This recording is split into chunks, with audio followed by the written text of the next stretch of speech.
Hello मेरे जानने पहचानने वाले सभी लोगों को, और जो नहीं भी पहचान रहे हैं उनको भी हेलो। आज हमारे यहाँ तीज पूजा है और इस तीज पूजा के अवसर पे हमारे यहाँ तीज पूजा का कथा चल रहा है।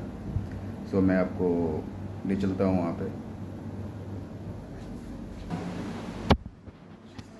साधु जन चारों ओर पक्षियों के समूह हमेशा प्रसन्नता से विचरण करते हैं। गंधर्व लोग गायन करते हैं और अप्सराएं नर्तन करती हैं। पर्वतराज के शिखरों पर अनेक प्रकार के स्फटिक रत्न एवं वैष्णव आदि की अनेक खाने हैं। यह पर्वत बहुत ऊंचा है, इतना ऊंचा है कि वह अपने मित्र को घर की तरह समझकर आकाश का स्पर्श कर रहा हो। पर्वत की सभी चोटियां हिमाच्छादित रहती हैं और गंगा नदी के जल की स्वर लहरी सदा सुनाई देती रहती हैं। हे गिरिजे, तुमने बचपन में ऐसे ही पर्वत पर तप किया था।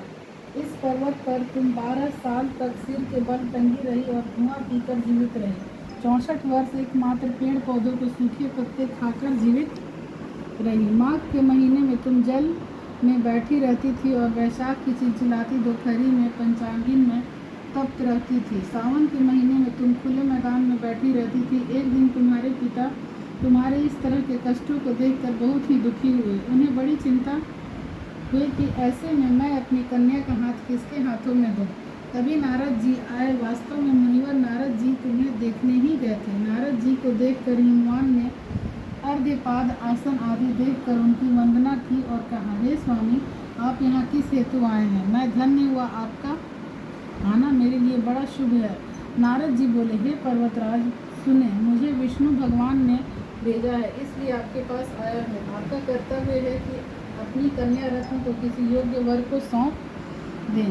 ब्रह्मा, विष्णु और शिव, इन तीनों को भगवान विष्णु के समान योग्य वर और कोई नहीं हो सकता। अतः मेरी माँ ने तो अपनी कन्या भगवान विष्णु को प्रदान कर दी। पर्वतराज बोले, भगवान विष्णु ने स्वयं मेरी कन्या को ग्रहण करने की इच्छा की व्यक्त की है और आप यह संदेश लेकर आए हैं, तो मैं अवश्य इन्हें अपनी कन्या दूंगा।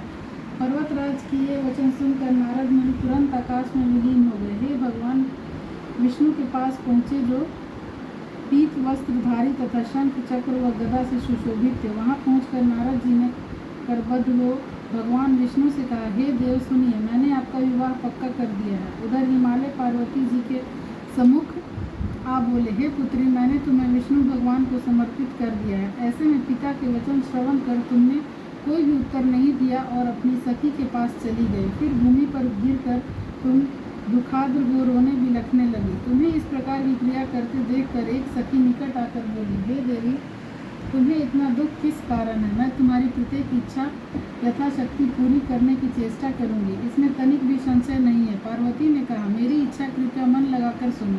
मैं केवल शिव जी को ही अपने पति के रूप में देखने की इच्छा रखती हूँ। मेरा यह वचन असंदिग्ध है। मेरे इस विचार को मेरे पिता ने मानने से इनकार कर दिया है, अतः मैं अपनी देह का त्याग करने की इच्छा करती हूँ। पार्वती के दुख भरे वचन सुनकर उनकी सखियों ने कहा, आप देह त्याग ना करें, अपितु किसी ऐसे वन को प्रस्थान करें जिसके विषय में आपके पिता अनभिज्ञ रहे। सखियों के वचन सुन तुम ऐसे ही वन को चली गई। दूसरी ओर तुम्हारे सखी पिता तुम्हें प्रत्येक गृह में ढूंढने लगे। दूतों के द्वारा भी इस बात की खोज खबर ली कि किसी देवता, दानव अथवा किन्नर ने मेरी पुत्री का हरण किया है। तब उन्होंने स्वगत ही सोचा, मैंने नारद जी से प्रतिज्ञा की है कि मैं अपनी पुत्री विष्णु भगवान को दे दूंगा। ऐसा चिंतन करते करते हिमवान को मूर्छा आ गई। गिरिराज को इस अवस्था में देखकर सब लोग चित्कार करने लगे। जब उन्हें चेतना आई तो सभी लोग पूछने लगे कि हे गिरिराज, आप क्यों कर मूर्छित हुए? कृपया कारण बताएं। हिमवान बोले, आप लोग मेरे दुख का कारण ना ही कहना तो अच्छा रहे। पता नहीं किसने मेरी प्रिय पुत्री का अपहरण कर लिया है। यदि ऐसा नहीं हुआ होगा तो या वह काले सांप द्वारा काटे जाने की शिकार होगी अथवा उसे सिंह, भालू आदि ने ग्रसित कर लिया होगा। हाय, मेरी बेटी कहाँ चली गई? किस दुष्ट ने उसका वध कर दिया? ऐसा विलाप करते समय वे वायु के झोंके से कांपने वाले वृक्ष की भांति कंपित होने लगे। तदुपरांत हिमवान ने तुम्हें प्रत्येक वन में खोजा। वन में भी सिंह, भालू आदि भयावह जानवरों का बोलबाला था। तुम वन में विचरण करती हुई अपनी सखी के साथ ऐसे वन में पहुंची जहाँ नदी प्रवाहित हो रही थी। उस नदी के सुंदर तट पर एक कंदरा थी। तुमने उसी कंदरा को अपना आश्रम स्थापित कर लिया। फिर एक बालुका की प्रतिमा निर्मित कर अपनी सखी सहित बिना आहार किए मेरी आराधना में लीन हो गई। और भाद्रपद शुक्ल पक्ष की तृतीया तिथि के शुभ अवसर पर तुमने मेरी सविधि पूजन किया और रात्रि में जागरण कर गीत वाद आदि से मुझे प्रसन्न किया। उसी व्रत को करने के फलस्वरूप मेरा आसन डोल उठा। कारणवश मैं उसी क्षण उस स्थान पर पहुंच गया जहां तुम सखी के साथ निवास कर रही थी। वहां जाकर मैंने तुमसे कहा, हे देवी, मैं तुमसे बहुत प्रसन्न हूँ, तुम इच्छित वर मांगो। तुमने कहा, मेरा देवता यदि मुझ पर प्रसन्न हो, अनुग्रह करना चाहते हो तो मुझे पति के रूप में प्राप्त हो। मैंने तथास्तु कहा और कैलाश पर्वत पर लौटने पर प्रातः तुमने वह प्रतिमा नदी में बहा दी। फिर तुमने अपनी उस सखी के साथ उस महाव्रत का पारण भी किया। उसी समय हिमवान ने तुम्हें खोजते खोजते वहां आ पहुँचे। चारों दिशाओं में तुम्हें खोजते खोजते तुम्हारे पिता शिथिल हो गए थे। फलस्वरूप जैसे ही वे तुम्हारे आश्रम के निकट आए, भूमि पर गिर गए। कुछ क्षणोपरांत नदी के तट पर उन्होंने 2 कन्याओं के दर्शन हुए। उन्होंने तुरंत तुम्हें अपनी छाती से लगा लिया और विलाप करने लगे। तदुपरांत बोले, हे पुत्री, सिंह व्याघ्र से भयावह इस वन में तुम किस कारण से आई?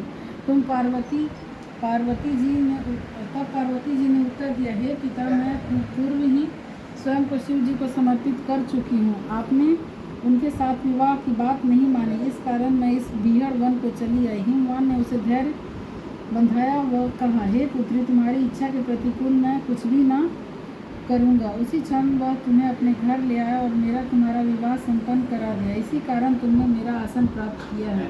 उस समय से लेकर अब तक किसी अन्य के सम्मुख इस व्रत के विषय में कहने का मुझे अवसर नहीं मिला था। हे देवी, अब मैं तुम्हें यह वृतांत सुनाता हूँ। इस व्रत को हरितालिका के नाम से क्यों कहते हैं? पार्वती जी बोली, हे प्रभु, आपने नाम से तो बताया, किंतु इस व्रत की विधि भी बताइए। इस व्रत को करने से क्या पुण्य मिलता है व क्या फल मिलता है तथा कौन इस व्रत को कर सकता है? तब श्री शिव जी पार्वती जी से बोले, हे प्रिय, नारी जाति के हितार्थ में इस उत्तम व्रत को कहता हूँ। वे स्त्रियाँ जो अपने सौभाग्य को अखंडित देखना चाहती हैं, विधि पूर्वक इस व्रत को रखें। सर्वप्रथम केले के स्तंभ आदि से सुशोभित करके मंडप का निर्माण करें। तदुपरांत उसमें विभिन्न रंगों के रेशमी वस्त्रों को चंदावे से सुशोभित करें। चंदन आदि सुगंधित द्रव्यों से उस मंडप को लीपे। तदुपरांत शंख, भेरी, मृदंग आदि बाजे बजाते हुए जन समूह के साथ मंगलाचार करते हुए पार्वती तथा शिव जी की प्रतिमा को स्थापित करें। उस दिन पूरे दिन व्रत करके बहुत से सुगंध युक्त पुष्प, गंध और सुगंधित धूप तथा विभिन्न नैवेद्य से मेरा पूजन करें और समस्त रात्रि जागरण करें।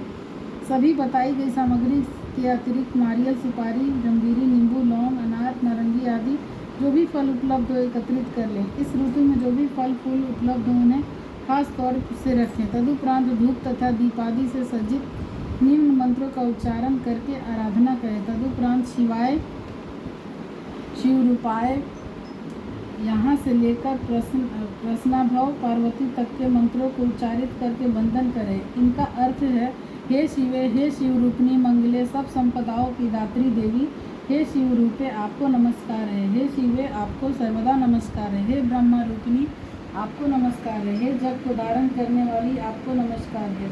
हे शेर पर सवार करने वाली, विश्व के भय से भयभीत मेरे जैसे दरिद्र की रक्षा करे।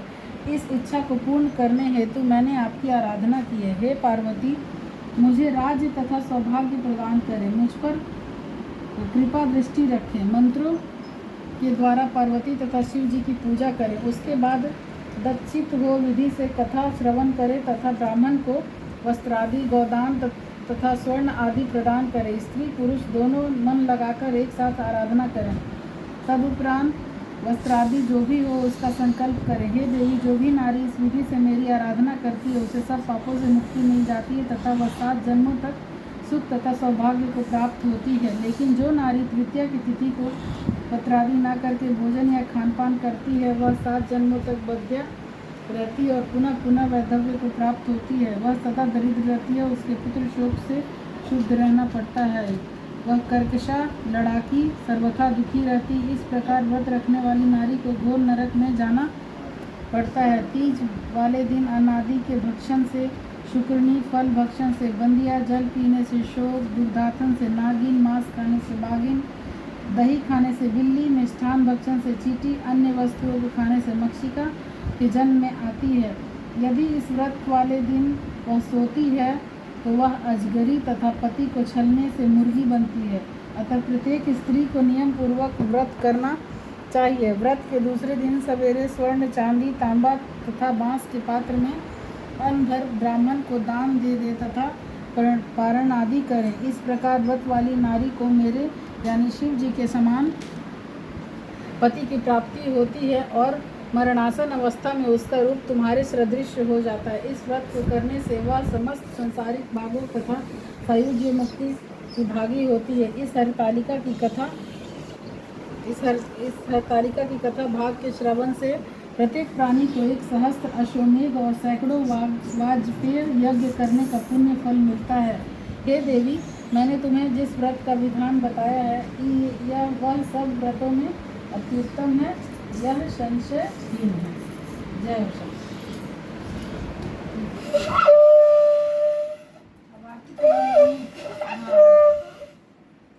घी वाला दीप जलाओ।